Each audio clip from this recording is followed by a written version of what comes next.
హరి ఓం శ్రీ గురుభ్యో నమః. హరి ఓం.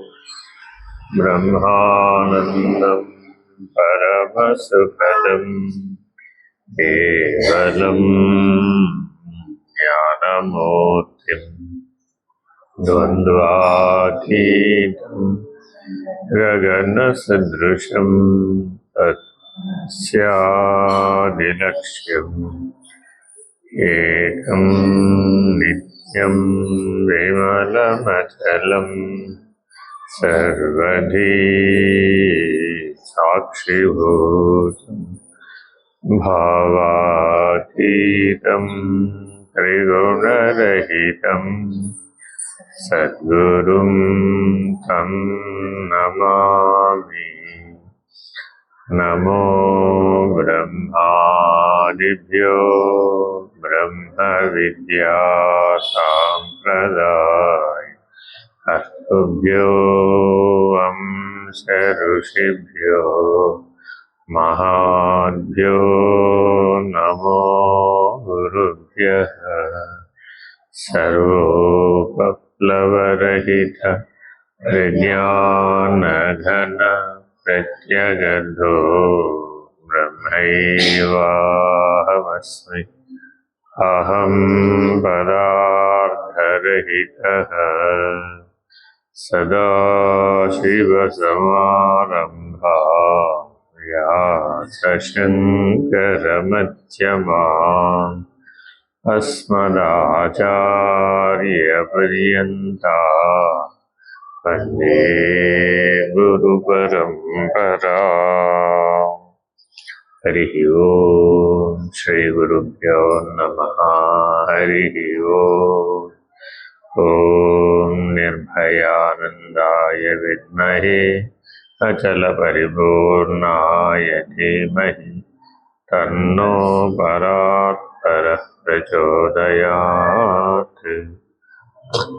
ఓం సాయీశ్వరాయ విద్మహే సత్యదేవాయ ధీమహి తన్నః సర్వః ప్రచోదయాత్.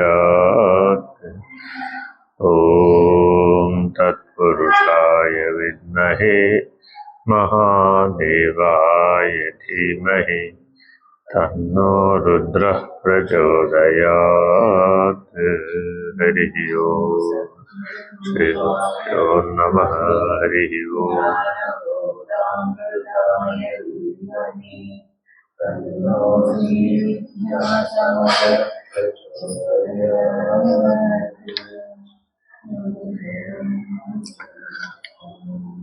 వివేక చూడమని 491వ ఉపదేశం. మనం నిన్నటి ఉపదేశంలో అసంగము, అనంగము, అలింగము, అభంగురము, ప్రశాంతము, అనంతము, అమలము, చిరంతనః అనేటటువంటి బ్రాహ్మీభూత స్థితి యొక్క లక్షణాలను మనం విచారణ చేశాం. అంటే బ్రహ్మనిష్ఠుడు అని నిర్ణయంగా చెప్పాలి అంటే ఆ 8 లక్షణాలు గనక ఉన్నట్లయితే మనం బ్రహ్మనిష్ఠుడు అని నిశ్చయంగా చెప్పవచ్చు. ఎవరైనా సరే అంటే శిష్యుడు ఆ 8 లక్షణాలతో ఉన్నప్పుడు కూడా బ్రహ్మనిష్ఠుడే. గురువుగారు ఆ 8 లక్షణాలను మొట్టమొదటి గురువుగారిలో చూడాలన్నమాట, దర్శించాలి. ఆ తర్వాత ఆ లక్షణాలతో తాను ఉండాలి. అలా ఉన్నట్లయితే గురు శిష్యులు అభేద స్థితిని పొంది పరబ్రహ్మము ఒకటే అనేటటువంటి నిర్ణయ స్థితికి చేరుకుంటారు. ఎట్లాగా?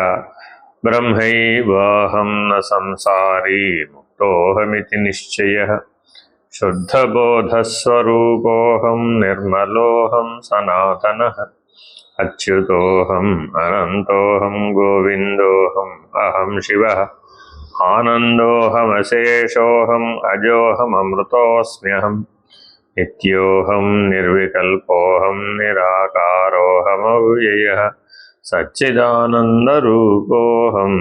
పరిపూర్ణోస్మి సర్వదా.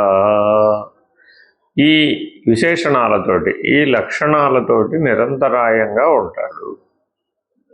పరబ్రహ్మం అనేది ఈ రీతిగా కదలనటువంటి పూర్ణాచల సముద్రవత్, ఘనీభవించినటువంటి సముద్రం ఎలా అయితే కదలటానికి వీలు లేకుండా అంతటా ఉన్నదో, కదలకుండా ఉన్నదో, ఉన్నదన్నట్లుగా ఉన్నదో, అలాగా ఈ 8 లక్షణాలతో ఉన్నటువంటి వాడు పూర్ణమైనటువంటి పరబ్రహ్మమే తాను అన్న నిర్ణయంలో ఉంటాడు. సరే, ఇంకా విశేషంగా ఆ స్థితిని గురించి మనకు అర్థమయ్యేటట్టు చెప్పడానికి, అందించడానికి ప్రయత్నం చేస్తున్నాడు. అకర్తాహం అభోక్తాహం అవికారోహం అక్రియ శుద్ధబోధస్వరూపోమహం కేవలోహం సదాశివ. చాలా జాగ్రత్తగా ఈ లక్షణాలతో మనం ఉండే ప్రయత్నం చేయాలి. అంటే సాధన జ్ఞాన మార్గంలో ఏమిటి? విచారణ చేయటం, నిశ్చయంగా తెలుసుకోవడం, నిర్ణయంగా ఉండడం, అంతే. జ్ఞాన మార్గం అంటే ఏమిటండి నాయన? ఏది జ్ఞానమో విచారణ చేసి బాగా నిశ్చయంగా తెలుసుకునేటప్పుడు విచారణ చేసేటప్పుడు బాగా చేయి. ఎంత బాగా చేయాలయ్యా అంటే ఏది బంగారమో ఏది మట్టో బాగా విచారణ చెయ్యి, అన్వేషణ చెయ్యి, బాగా ఏమంటారు దాన్ని, అడగట్టు, బాగా స్పష్టంగా పరిశీలించు. అప్పుడు ఎంత సమయమైనా తీసుకోవచ్చు. అప్పుడు ఏం చేయాలి? చేసిన తర్వాత నిశ్చయంగా తెలుసుకున్నాం. ఇప్పుడు ఏం చేయాలి? నిశ్చయంగా తెలుసుకున్న తర్వాత నిర్ణయంగా ఉండాలి. రెండో పని లేదు. కాబట్టి విచారణ నిశ్చయంగా చేయాలి. నిశ్చయం కలిగేటంత వరకు విచారణ చేయాలి. జ్ఞాన మార్గం అంటే ఏమిటంటే నిశ్చయం కలిగేంత వరకు విచారణ చెయ్యి. నిశ్చయం కలిగిందండి అన్నాడు, అయితే నిర్ణయంగా ఉండు. ఇంతే. ఇంతవరకే ఉంటేనే జ్ఞాన మార్గం అంటాం. ఇంతకంటే ఒక మెట్టు కిందకి దిగాం, అప్పుడేమైంది? ఒక మెట్టు దిగగానే కర్త భోక్త ఇద్దరు వచ్చేసారు. ఒక్క మెట్టు దిగితే చాలు. స్వరూప జ్ఞానం అనే దాంట్లో నుంచి ఒక్క మెట్టు కిందకి దిగంగానే ఇద్దరు పుట్టారు. ఒకరెవరు? కర్త, రెండో వాడు భోక్త. వాళ్ళిద్దరూ పుట్టగానే ఏమైంది? వాళ్ళిద్దరికి సంబంధించిన వ్యవహారం పుట్టింది. ఎవరైనా ఒకటి రాగానే ఏమైంది? వాడికి సంబంధించిన వ్యవహారం పుట్టింది. నువ్వు పుట్టకముందు నీకు సంబంధించిన వ్యవహారం లేదు. నీ వ్యవహారం అంతా ఎప్పటి నుంచి మొదలైంది? నువ్వు పుట్టగానే మొదలైంది. అలాగే నీ లోపల కూడా ఈ కర్త భోక్త అనేవి తోచగానే వాళ్ళిద్దరికి సంబంధించిన వ్యవహారం, ప్రపంచం నీకు తోచడం ప్రారంభమైంది. కాబట్టి దాన్ని మొట్టమొదటి ఎక్కడ నిరోధించాలట? ఆ కర్త భోక్త తోచేయడానికి ముందున్న స్వరూప జ్ఞాన స్థితిలోనే దాన్ని ఉంచాలి. కానీ ఒక్కసారి నీళ్లు ఆవిరైనాయండి, నీళ్లు ఆవిరై మేఘాలు అయినాయండి, మరి ఇప్పుడు మేఘాలను వర్షించొద్దంటే కుదురుతుందా? ఒకసారి మేఘం అయిందంటే ఎక్కడో చోట వర్షించాల్సిందే. అది సముద్రంలో కొరవనివ్వండి, నేల మీద కొరవనివ్వండి, కొండల మీద కొరవనివ్వండి, బండల మీద కొరవనివ్వండి, ఎక్కడో చోట మేఘం అయిన తర్వాత అది కొరవాల్సిందే. అంతే, కొరవకుండా కుదరదండి. అలాగే ఒకసారి కర్త భోక్త అయిందండి, ఇదే ఇంకా వ్యవహరించవలసిందే, అంతే, వేరే మార్గం లేదు. సరే, ఇంకా ఇంకో మాట కూడా చెప్తున్నాడు. మేఘాలు వర్షం పడిందండి, వర్షం పడ్డ నీళ్ళు మళ్ళీ ఏమవ్వాలి? మళ్ళా సముద్రానికి చేరవలసిందే. వాగు, వంక, నది అవ్వాల్సిందే. అదంతా కలిసి వెళ్ళి మళ్ళా సముద్రంలో చేరిపోవలసిందే. కాబట్టి మొదటి స్థితిలో కనుక అది మారలేదండి, ఆ ఘనీభవించిన సముద్రం ఘనీభవించినట్టే ఉండిపోయింది. ఆవిరి అవ్వలేదు అనుకోండి, అసలు మేఘాలే ఏర్పడలేదు అనుకోండి, అసలు వర్షమే పడలేదు అనుకోండి, ఇంకప్పుడు కదలకపోతే ఏ కదలిక లేనే లేదు. అసలు కదలిక అంటూ ప్రారంభమైంది, అప్పుడు ఈ చక్రం అంతా పూర్తి కావాల్సిందే. కాబట్టి జ్ఞాన మార్గంలో పూర్వతాపమే ఉంటుంది కానీ పశ్చాత్తాపం ఉండదు. అంటే అర్థం ఏంటి? ఏ వ్యవహారమైనా కర్తాభోక్తతోటే ఉంది. కాబట్టి కర్తాభోక్తని కనుక నిరసించేస్తే, అసలు కర్తాభోక్త లేడని కనుక నిర్ణయం చేసేసి అలా ఉండిపోతే అప్పుడు ఏ వ్యవహారము కూడా లేనే లేదు. వ్యవహారమే లేకపోతే ఉన్నది స్వరూపమే. అవ్యవహారిగా ఉన్నటువంటి సాక్షిత్వ స్థితిలో ఏముందయ్యా అంటే స్వరూపమే, వేరే ఇంకా రెండవది లేనే లేదు. రెండవది ఉంటేనే అసలు వ్యవహారం. మనదంతా ఒకటే, ఆ ఒకటి సాక్షి, అది స్వరూపం. అక్కడ ఏ వ్యవహారం లేదు, అక్కడ ఏ కర్త లేదు. వ్యవహారము లేదు, కర్త లేదు కాబట్టి వ్యవహారం వల్ల వచ్చిన సుఖ దుఃఖాలను భోగించే భోక్త కూడా లేడు. భోక్త లేడు కాబట్టి ఆ భోక్త యొక్క పరిణామమైనటువంటి షడ్వర్గాలు కానీ, షడ్ఊర్ములు కానీ, షడ్వికారములు కానీ, ఏ రకమైన లక్షణాలు కానీ, అభిమానం కానీ ఏవి లేనే లేవు.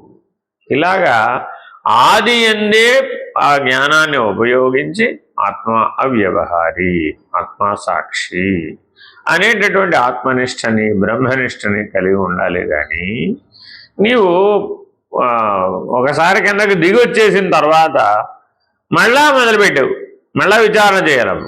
మళ్ళీ చేయాలి, మళ్ళీ విచారణ చేయాలి, మళ్ళా నిశ్చయం కలగాలి, మళ్ళా నిశ్చయం కలిగాలి, మళ్ళా నిర్ణయం. ఎప్పుడు చెప్పినా ఇదే విషయం. ఎంతకాలం తేడా వచ్చిన ప్రతిసారి, కదిలిన ప్రతిసారి కదలకుండా ఉండే స్థితి కలిగేంత వరకు ప్రయత్నించడమే. అకర్తాహం, అభోక్తాహం, అవికారోహం, అక్రియ. నేను కర్తనుగాను, నాకు అహంకారము మకారములతో కూడుకున్న కర్తృత్వ బుద్ధి, అన్నిటికీ నేను కర్తను, నేను చేయుచున్నానని భావము లేనివాడను.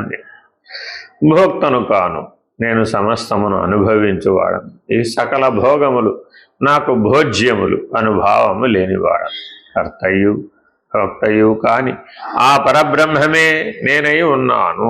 క్షణక్షణము మారునట్టి స్వభావములు లేనివాడను. అపరిణామి, ఏ పరిణామము లేనివాడను. కామక్రోధాది రాగద్వేషాది వికారములు ఏవీ లేనివాడను. ఎలాంటి చలనములు లేనివాడను. Very very important. పరబ్రహ్మం అంటే ఏమిటి?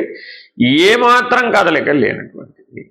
నేను వ్యాపారుడను, ఏ వ్యాపారం లేదు. వ్యావృతములకు సకలేంద్రియములకు అతీతుడనై ప్రశాంత రూపుడనై ఉండువాడును. పరబ్రహ్మమును అవికారి, అపరిణామి, క్రియారహితము, అచలము, సర్వేంద్రియాతీతము, చైతన్యము అట్టి పరమాత్మను నేను. ఇక నేను కేవలుడను, అద్వితీయుడను, ముఖ్యుడను, ఏకాకిని, నిరాధారుడను, నిరాశ్రయుడను, కేవల చేతనాస్వరూపుడను, పరిశుద్ధ విజ్ఞాన రూపుడను, నిత్య శుద్ధ బుద్ధ ముక్త స్వరూపుడను.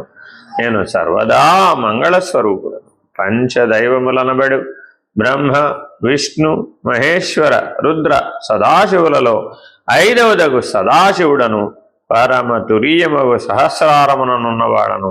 ముఖ్య తాత్పర్యము కర్తృత్వాది విశిష్ట జీవత్వరహితుడనై సచ్చిదానందమయముగా అకర్తాది విశేషణ విశిష్ట పరబ్రహ్మము నేను, వేరు కాదు. అపరిణామ, అవికారి, నిత్య నిర్మల విశుద్ధ బోధ చైతన్య స్వరూపుడను. అట్టి అఖండ పరిపూర్ణ విజ్ఞానమయ స్వానుభూతి శ్రీ గురు కృపా దృష్టి చేతనే లభ్యమైనదని భావము. ప్రణామం. అజరోహం అక్షరోహం ప్రాజ్ఞోహం ప్రత్యేగాత్మబోధోహం పరమానందమయోహం పరమశివోహం సదా అస్మి పరిపూర్ణః.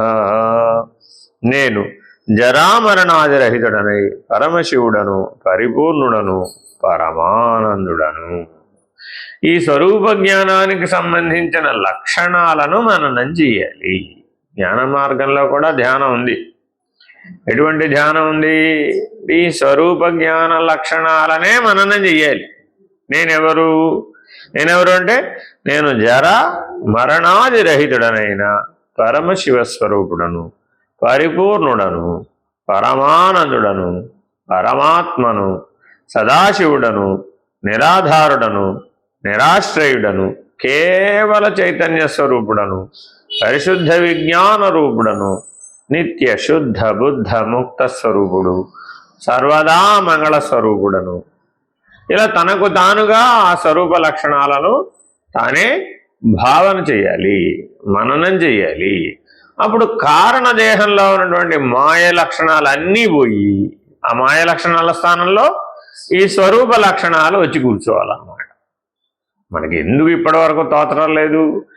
ఈ భావనామయ శరీరం అనే కారణదేహం మాయతో నిండిపోయింది.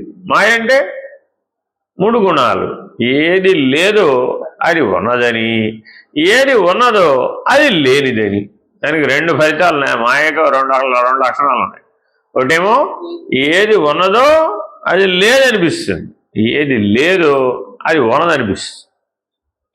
సంసారము ప్రపంచము లేవు, వాస్తవానికి సంసారము ప్రపంచము లేవు. కానీ మనకి ఎలా తోస్తుంది? ఉన్నాయి అని తోస్తుంది. ఉదాహరణ చూస్తే ఎవరికి వాళ్ళకి, ఏమండి మీకు సంసారం ఉందండి? అయ్యో లేకపోవడమే స్వామి, బడ్జెట్ సంసారం ఉంది, అక్కడ నేను వెళ్ళకపోతే దాన్ని ఎవడు లాగుతాడు, నేనే లాగాల సంసారాన్ని ఒడ్డున వేయాలి మరి అంటాడు. ఎక్కడుందో చూపెట్టవయ్యా, ఎక్కడుందో చూపెట్టమంటే ఏం చెప్తాడు? చూపెట్టలేకపోవడమే ఏమిటి? అదిగో నా ఇల్లు, నా ఏనుగంత సంసారం, ఈ ఇల్లు నేనే నిర్వహించాలి, ఇంటికి నేనే కర్తను, నేనే గృహిణిని, నేనే ఆధారం, నేనే యజమానిని, నా పిల్లలు వ్యవహారం, వాళ్ళ పెళ్ళిళ్ళు, వాళ్ళ పిల్లలు, వాళ్ళ పెళ్ళిళ్ళు, అనేసేపు ఇదే గొడవ. వాళ్ళు పుట్టడం, వాళ్ళు పోవడం, నేను పుట్టడం, నేను పోవడం, ఇదేగా సంసారం అంటే, వేరే ఇంకేమి లేదు. ఇప్పుడు ఈ సంసారం అంతా ఉన్నట్టు కనబడుతుందా, లేనట్టు కనబడుతుందా? ఉన్నట్టు కనబడుతుంది. అంతేనా కాదు? ఎవరికి వాళ్ళని గమనించి, ఎవరికి వాళ్ళని అడిగితే ప్రతి వాళ్ళు ఏమన్నారు? నా సంసారం నాకుందండి బాబు. అందరూ కలిసి శంకర మఠంలో కలిశారండి. కలిస్తే పురాణ శ్రవణం విన్నారండి. విన్నాక తర్వాత ఏమో ఇంతకీ సంసారం ఉన్నట్టా లేనట్టు? అయ్యో లేకపోవడం స్వామి, మళ్ళీ ఇప్పుడు ఇంటికి వెళ్ళాలా, అన్నం వండాలా, వ్యవహారం అంతా ఉందే, వండకపోతే అట్టాగా, అంత చెయ్యకపోతే అలాగా, అంతా చెయ్యాలి కదా మరి. మరి సంసారం ఉన్నట్టే అన్నాడు. ఉన్నట్టే అంటే అప్పుడు ఈ వివేక చూడమని ఏమైపోయినట్టు ఇంటికి వెళ్ళిపోయిందంటే. అది ఎందుకని? కారణమయ దేహంలో మాయ యొక్క లక్షణాలు తొలగిపోలేదు కాబట్టి. Very very important. మాయ యొక్క ప్రభావం ఏమిటి? లేని సంసారము ఉన్నదంటూ వస్తుంది. సరే, 2వ లక్షణం ఏమండి? పరమాత్మ ఉన్నాడంటావా లేడంటావా? పరమాత్మ ఉన్నాడా లేడా? ఏడి పరమాత్మ ఉన్నాడా లేడా అంటే ఎవరైనా ఏమంటారు? ఉన్నాడని అంటారు. ఏది చూపెట్టి చూద్దాం. నేనే పరమాత్మ అని అనలేడు. అనగలిగిన నాడు చూపెట్టగలుగుతాడు, లేకపోతే చూపెట్టలేడు. గుర్తుపెట్టుకోండి. పరమాత్మను చూపెట్టాలి అంటే ముందు నువ్వు పరమాత్మను తెలిసి ఉండాలి. నువ్వు పరమాత్మే అనేటటువంటి నిర్ణయం, జ్ఞానం ఉంటే నీకు అంతటా ఉన్న పరమాత్మ దర్శనం ఉంటుంది. ఆ పరమాత్మను చూపెట్టగలుగుతావు. నీ లోపలే నేను పరమాత్మ అనే నిర్ణయం లేదు. ఎప్పుడేమైపోయింది? అంతటా ఉన్న పరమాత్మను దర్శించలేవు. ఎప్పుడైతే అంతటా ఉన్న పరమాత్మ నువ్వే చూడలేదు, ఇతరులు అడిగితే చూపెట్టడానికి సాహసిస్తావా? చూపెట్టలేవు. ఇంకా నేనే చూడలేదండి, నేను చూసినాక చూపిస్తాలేనాడు. అంతేనా కదా? మరి ఇప్పుడు పరమాత్మ ఉన్నాడనేది ఎప్పుడు సత్యం? నీకు దర్శనం అయితే, నీ ఇతరులకు చూపెట్టగలిగితే. అర్థమైందండి? ప్రహ్లాదుడు హిరణ్యకశిపుడు ఉన్నాడండి. ప్రహ్లాదుడికి విష్ణుమూర్తి సత్యం, హిరణ్యకశిపుడికి అసత్యం. ఎందుకని? ముల్లోకాలు వెతికి చూశాడు, బాగా వెతికాడు, ఎక్కడ వెతికినా కనపడలేదు. అడిగాడు పైగా, ఏమో నాకు చాలా మేలు చేస్తున్నావురా పిల్లడా, ముల్లోకములందు వెతికి చూసే నేను ఎక్కడా కనపడలేదు, నువ్వేమో ఎక్కడ పడితే అక్కడే ఉన్నాడు అంటున్నావు, అదేదో నాకు చూపెట్టేస్తే నా శ్రమ తగ్గించిన వాడు అవుతావురా బాబు. ఒక్కసారి వాడో నేను అటో ఇటో తేల్చుకుందామని నాకు ఎప్పటి నుంచో విష్ణుమూర్తిని సంహరించాలనేటటువంటి బలమైన ఆలోచన, కాంక్ష ఉన్నది నాకు. ఒక్కసారి వాడిని చూపెట్టు, అటో ఇటో తేలిపోతుంది అన్నాడు. గ్యారంటీగా అటో ఇటో తేలిపోయింది. ఏదో ఒకసారి చూశాడు, తర్వాత వాడు లేడు. కాబట్టి నేను పరమాత్మను దర్శించగానే ఏమైపోయింది? నేను లేకుండా పోయింది. మనమందరం కూడా హిరణ్యకశిపుడు బ్యాచ్ అయిపోయింది. ఎందుకని? మనకు పరమాత్మ కనపడలేదు. ప్రహ్లాదుడి వలె లేంగా మరి మనం. ప్రహ్లాదుడి వలె ఉంటే అంతటా పరమాత్మే కనపడుతున్నాడు ఆయనకి. హిరణ్యకశిపుడికి ఎక్కడా పరమాత్మ కనపడలేదు. ఎందుకని? లేనిది ఉన్నట్టు, ఉన్నది లేనట్లు. మాయ యొక్క లక్షణం చేత మనం అందరం ఆసురీ లక్షణాలతో జీవిస్తున్నాము. కారణ శరీరంలో మాయా ప్రభావం యొక్క ప్రభావం చేత మనం ఎవరం కూడా దైవీ లక్షణాలతో జీవించాలి. దైవీ లక్షణాలతో జీవిస్తే ఏమైంది? లేని సంసారం లేకనే పోయింది, ఉన్న పరమాత్మ ఉన్నట్టే కనబడ్డాడు. Very very important. కాబట్టి మాయామయమైనటువంటి కారణ శరీరాన్ని భావనామయ ప్రపంచం సృష్టిస్తోంది. కాబట్టి అవిద్య, అజ్ఞానము, అహంకారము, కర్తృత్వము, భోక్తృత్వము, మమకారము, ఈ లక్షణాలన్నీ మాయ యొక్క ప్రతిబింబ లక్షణాలే. ఇవన్నీ కలిపితే మాయ. అందువల్ల ఏమైపోయింది? నేను కర్త కాదు, కానీ నేనే కర్త అని నాకు అనిపిస్తుంది. నేను భోక్తని కాదు, కానీ నేనే భోక్త అని నాదంటూ ఈ సృష్టిలో ఏది లేనే లేదు. కానీ నాది అనగానే ఇది నాదేనడు. వెనక్కి తిరిగి చూడగానే ఏమనిపించింది? ఇది నాదేనండి. నీదేముందయ్యా బాబు ఈ సృష్టిలో? ఏం తెచ్చావు చెప్పు. వచ్చేటప్పుడు ఏమీ తేలేదు కదా. వచ్చేటప్పుడు ఎవరైనా ఏం తెచ్చారమ్మా? ఏం తేలేదుగా. కొన్ని వెళ్ళేటప్పుడు ఏం పట్టుకెళ్తున్నారమ్మా? ఏం పట్టుకెళ్ళలేదు. మరి నీదంటావేంటి? చిన్న ఆలోచన చెయ్యి. జనన మరణాలలో గమనిస్తే పుట్టుకతోనే నువ్వు వచ్చానంటున్నావు, పోతే పోయానంటున్నావు. సరే, ఒకవేళ అలాగే చూద్దాం అనుకున్నావు. నువ్వు వచ్చేటప్పుడు ఏం తెచ్చావు కనుక ఏమీ తేలేదు. పోనీ వెళ్ళేటప్పుడు ఏం పట్టుకెళ్ళావు కనుక ఏం పట్టుకెళ్ళలేదు. ఈ సత్యం అందరూ ఒప్పుకుంటారా లేదా? మరి మధ్యలో నాదంటావేమిటి? లేనిది ఉన్నదనిపించింది అంతే. నీదేమీ లేదు, కానీ నీదేమీ లేదంటే నువ్వు ఒప్పుకోవు, అంతే గొడవ. కనీసం ఒక్క 10 గ్రాముల బంగారం అయినా నాది ఉంటుందా ఉండదంటారా? నీదేమిటమ్మా? ఈ సృష్టిలో అంతా పరమేశ్వరుడిది కదా. ఈ భూమండలం అంతా ఎవరిది? పరమేశ్వరుడిది. ఈ పంచభూతాలు ఎవరివి? పరమేశ్వరుడివి. ఎవరు సృష్టించారు? ఎవరు నడిపిస్తున్నాడు? ఎవరు రేపొద్దున కాలంలో ఈ పంచభూతాలు లయమయ్యేట్టు చేస్తారు? ఈశ్వరుడే కదా. మరి ఇదంతా ఎవరిది? ఈశ్వరుడిది కదా. మరి నాదంటే ఏంటి మధ్యలో? అంటే నాదనాలంటే మరొకరిది కాదని చెప్పాలా వద్దా? ఇప్పుడు ఏదైనా సరే నీది కాదు, నాది అంటే అప్పుడు ఏమైపోయింది? ఇద్దరు వచ్చేసారా లేదా? ఇద్దరు రాగానే ఏమైపోయింది? తగదా పెరిగిపోయింది అంతే. కర్త భోక్త అయిపోయింది. భార్య గారు భర్త గారు పోట్లాడుకుంటున్నారండి. ఆస్తి నీదా నాదా అని. ఆస్తి నీదా నా. ఇప్పుడు ఎక్కడ దాకా వచ్చేసాం? భార్య భర్త పోట్లాడుకుంటున్నారు, అన్నదమ్ములు పోట్లాడుకుంటున్నారు, అలాగే అక్కజెళ్ళళ్ళు పోట్లాడుతున్నారు. దేనికోసం? ఆస్తి నీదా నాదా అని. అసలు నాది అంటంలోనే మాయా లక్షణం ఉంటే నీదా నాదా అని తగాదాడుకోవడం ఇంకా పెద్ద సమస్య. కాబట్టి క్రమేపీ మాయ యొక్క బంధం బలపడిపోయింది. ఎందువలన? మనం ఆసురీ లక్షణాలతో జీవించడం వలన.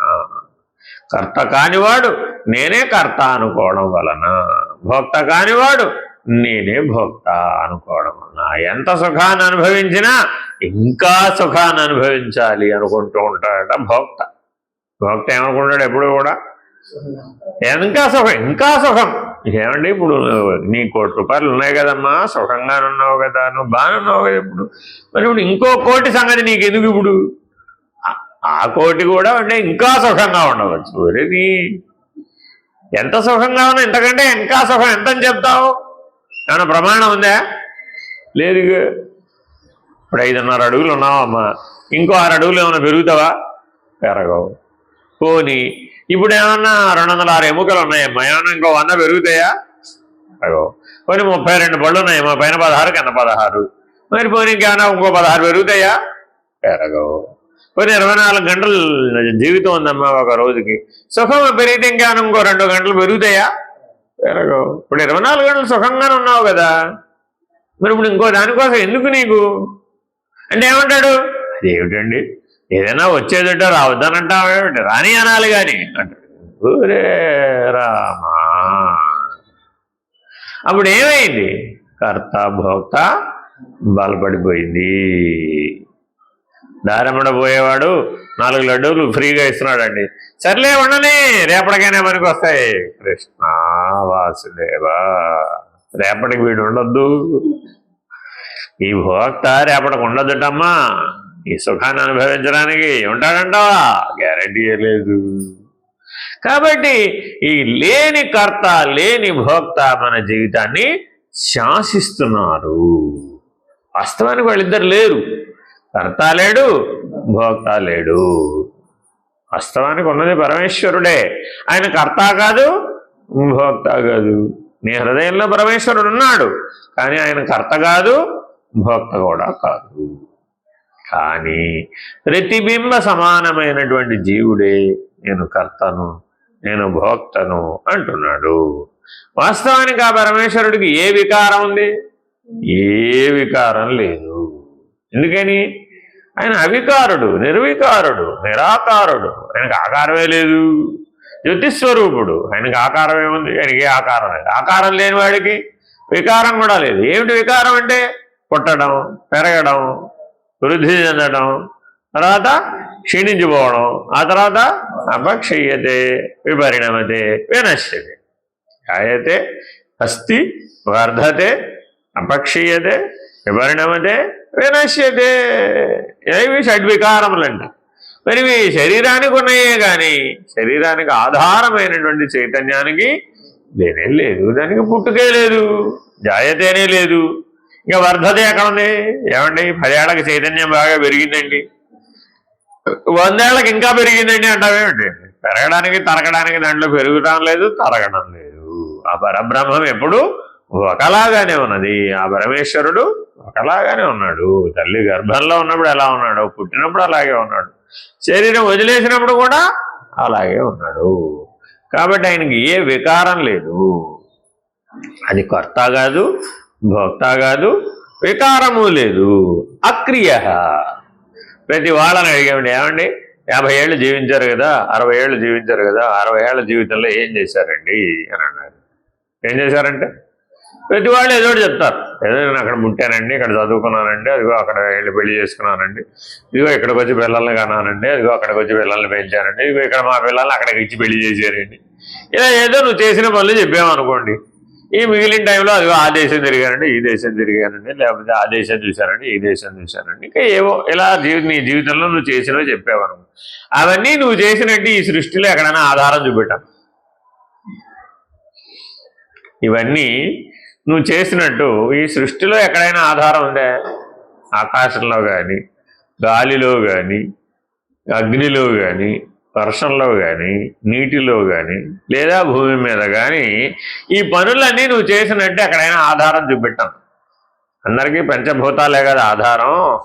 ఆ పంచభూతాలలో నువ్వు ఈ పనులన్నీ చేసినట్టు ఎక్కడైనా ఆధారం చూపెట్టాను. చూపెట్టగలుగుతారా? చూపెట్టారా? మీరు పుట్టినప్పుడు ఆకాశంలో ఏదైనా గుర్తుపడాలిగా, మరి పెళ్ళిందంటారా? లేదు. పోనీ నువ్వు పెరిగి పెద్ద ఏదో పెళ్లి చేసుకున్నావు అన్నావు కదా, గాలిలో ఏదైనా మార్పు రావాలిగా, మరి ఏం రాలేదుగా. పోనీ అగ్నిలో ఏమైనా మార్పు వచ్చి ఉండాలిగా, నీ పుట్టడం వల్ల కానీ నీ పోవడం వల్ల కానీ. పోతే కాసేపు కొన్నాళ్ళ తర్వాత పోయేయండి, పోతే వీడిని తీసుకెళ్ళి దహనం చేశారు కదా, మరి దానివల్ల ఏమైనా అగ్నిలో మార్పు వచ్చిందంటవా? అగ్నిలోనే కలిసిపోయాడుగా, మరి ఈ శరీరాన్ని బట్టి కూడా అగ్నిలోనే పడేసాం. మరి అగ్నిలో ఏం మార్పు వచ్చింది? పంచభూతాలలో ఏ మార్పు రాలేదుగా. నువ్వు పుట్టడం వలన, నువ్వు పెరగడం వలన, నువ్వు క్షీణించిపోవడం వలన, నువ్వు పోవడం వలన పంచభూతాలలో ఏమైనా మార్పు వచ్చిందా? మరి ఇప్పుడు నువ్వు ఏదో చేశానంటే వేండి, మరి ఏం చేయలేదు. అక్రియ. ఏమైనా చేస్తే పంచభూతాలలో ఏమైనా మార్పు వచ్చిందేమో చెప్తుందాం. ఇప్పుడు మరి జన్మదినోత్సవం బాగా జరపాలంటారా వద్దంట? ఏంటి ఏం మార్పు వచ్చిందని? ఏం చేసేవు కనుక? ఏమీ చేయటం లేదనేదే సత్యం.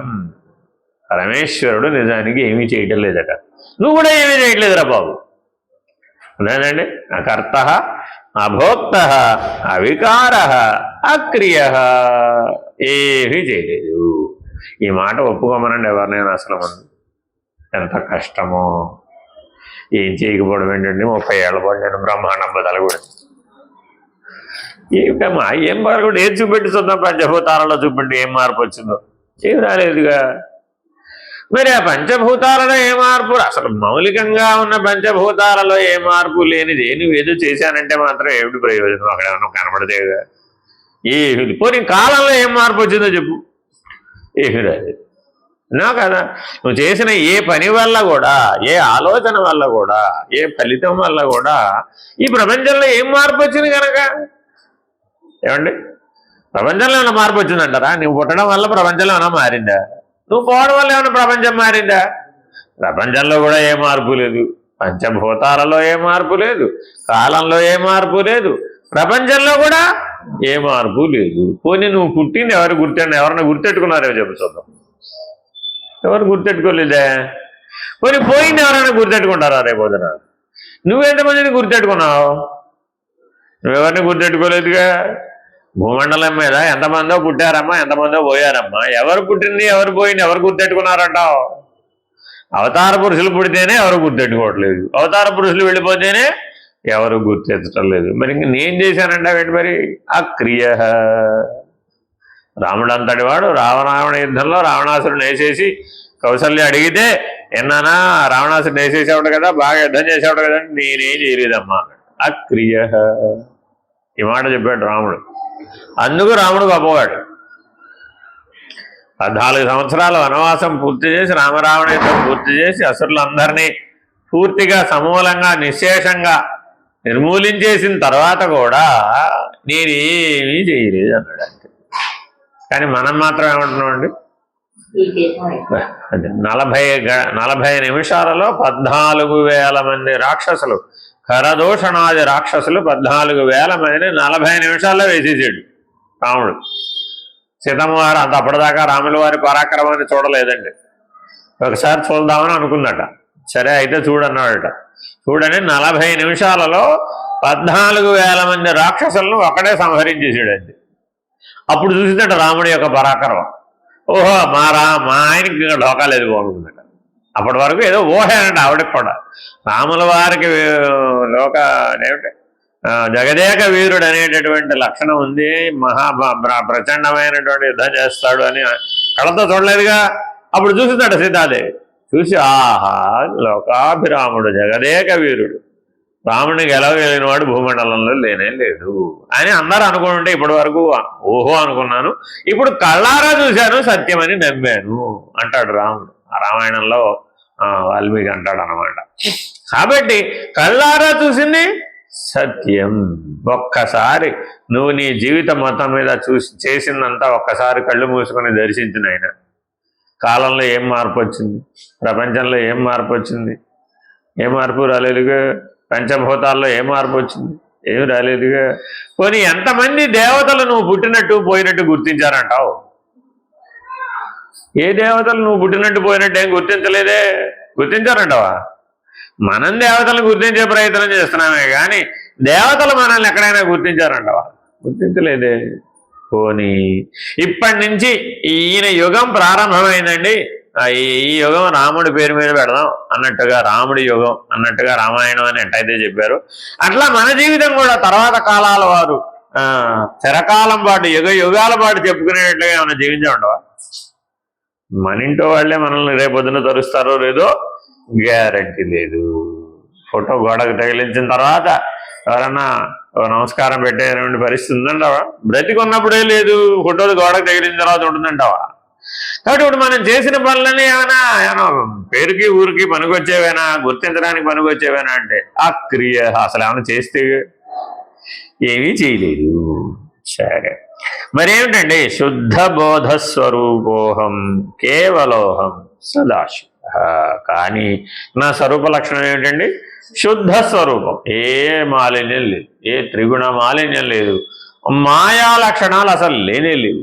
కేవలం శుద్ధ స్వరూపం, బోధస్వరూపం, కేవలం అంటే ఒక్కడిని మాత్రమే ఉన్నాను అంతే. అసలు ఇంక రెండో వాడు లేని లేదు. సదాశివ, ఎప్పుడూ శివస్వరూపమే అయి ఉన్నాను. అటువంటి పరమశివ స్వరూపాన్ని నిరంతరాయంగా దర్శిస్తూ ఉండాలి. ఆ పరమ చైతన్య స్వరూపాన్ని నిరంతరాయంగా దర్శిస్తూ ఉండాలి. అది నేనే అయి ఉన్నాను అన్న స్థితిలో ఎప్పుడూ ఉండాలి. మనవాడు ఎప్పుడు ఎలా ఉండాలి? అది నేనే అయి ఉన్నాను, ఆ పరబ్రహ్మము నేనే, ఆ పరశివము నేనే, ఆ శుద్ధ బుద్ధ నిత్య బుద్ధ శుద్ధ ముక్త స్వరూపం నేనే అయి ఉన్నాను అని నిర్ణయంగా ఉండాలి.